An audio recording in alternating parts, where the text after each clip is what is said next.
is on bended knee in prayer for the people whose lives were lost here, for the workers who work here, as we mourn the loss of thousands of our citizens. I can hear you!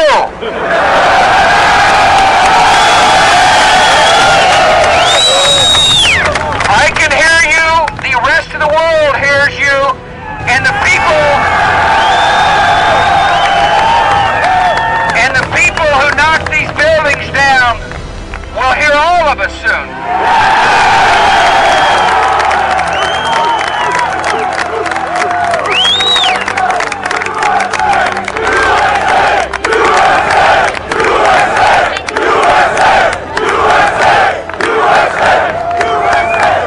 Thank you for your hard work. Thank you for making the nation proud. And may God bless America.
Guide-ons, this is Eagle 6.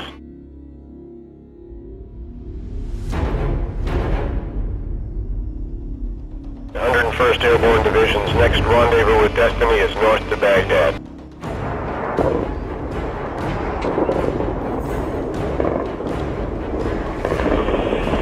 Outboard Desert Eagle 2 is now in effect.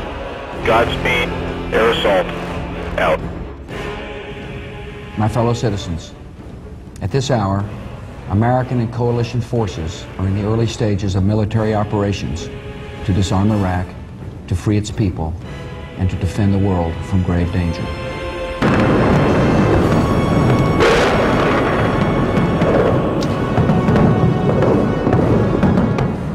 On my orders, coalition forces have begun striking selected targets of military importance to undermine Saddam Hussein's ability to wage war.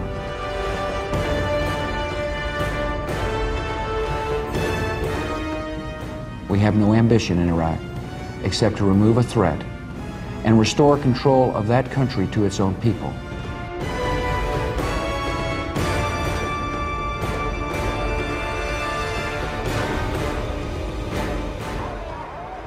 The people of the United States and our friends and allies will not live at the mercy of an outlaw regime that threatens the peace with weapons of mass murder.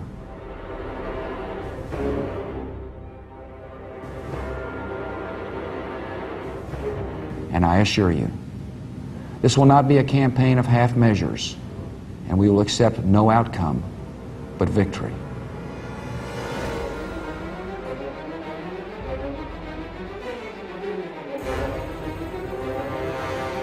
My fellow citizens, the dangers to our country and the world will be overcome.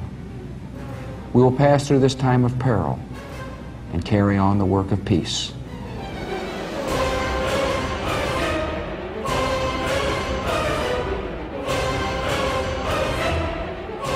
We will defend our freedom. We will bring freedom to others, and we will prevail.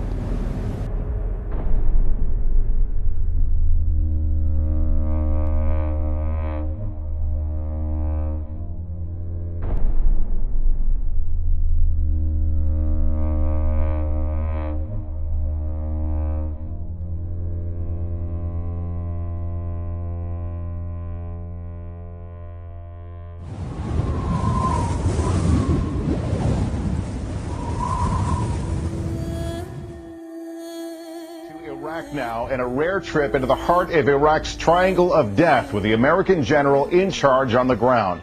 On a day of several important developments, the deaths of 7 more U.S. soldiers in roadside bomb attacks, and the reported capture of 2 senior al-Qaeda operatives in northern Iraq, our Jim Maceda was granted rare access.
We've now been through nearly a decade of war.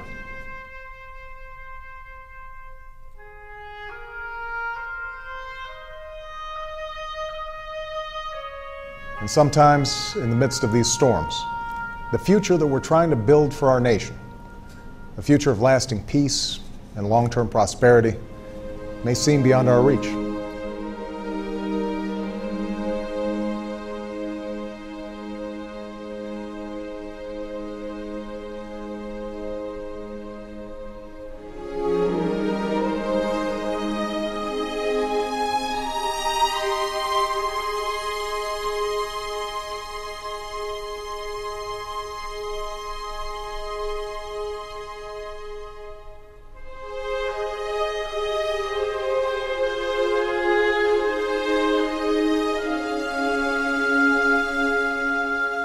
These are the rough waters encountered during the course of one of America's longest wars. Yet there has been one constant amidst these shifting tides. At every turn, America's men and women in uniform have served with courage and resolve.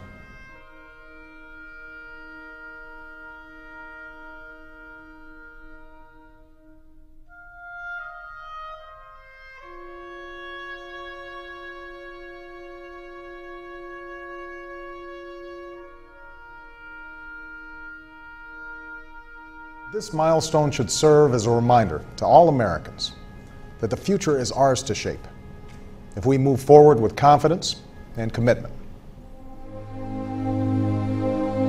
No longer Operation Iraqi Freedom, but now called by the Pentagon a New Dawn.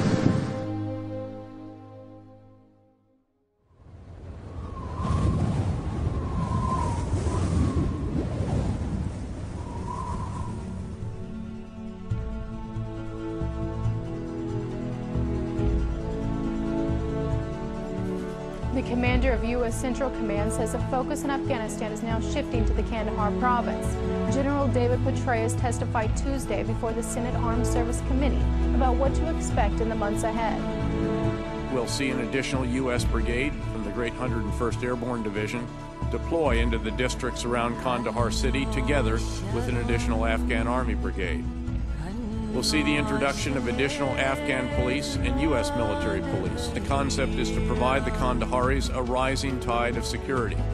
one that will expand over time and establish the foundation of improved security on which local Afghan governance can be built.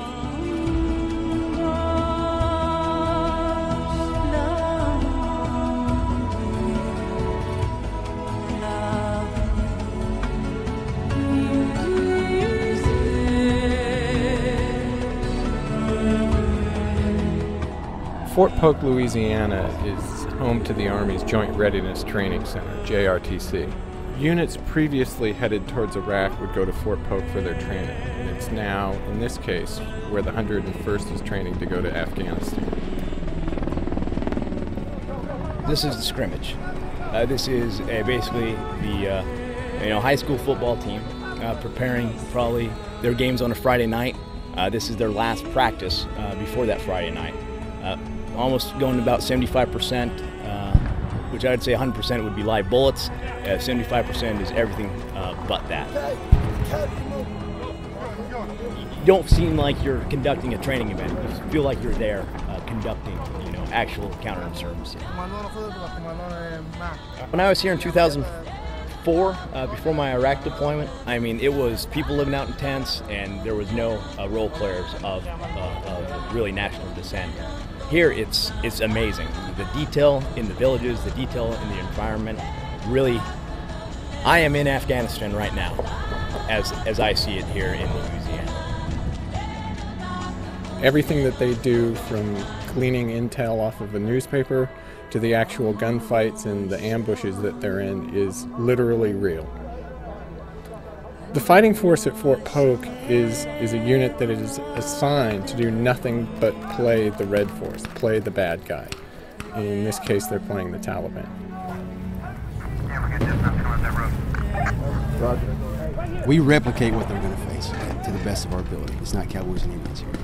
That's not what we try to do. The point is to replicate enemy forces and create chaos, and so that when they're deployed, they're suited to deal with this kind of situation in theater.